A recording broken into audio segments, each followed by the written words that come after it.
rosuvastatin and atorvastatin specifically have been shown to significantly increase hemoglobin A1C levels in patients that originally had very healthy rates.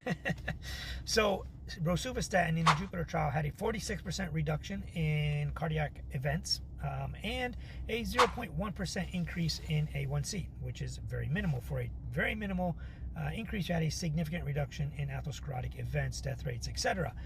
This is the typical language of these chiropractors. Buy my supplements because, oh, heaven forbid, you don't get diabetes.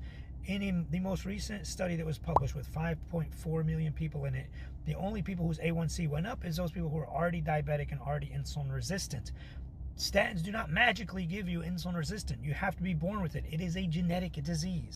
The arrogance you display is amazing. If you don't say it, it must be wrong, and anyone who disagrees is an idiot. You bash supplements and defend pharmaceuticals. In this video, you said statins don't magically give people insulin resistance, and that it's genetic and you're born with it. Well, check out this systematic review from last year, assessing the link between statins and insulin intolerance. The included studies had a total of 46,728,889 participants.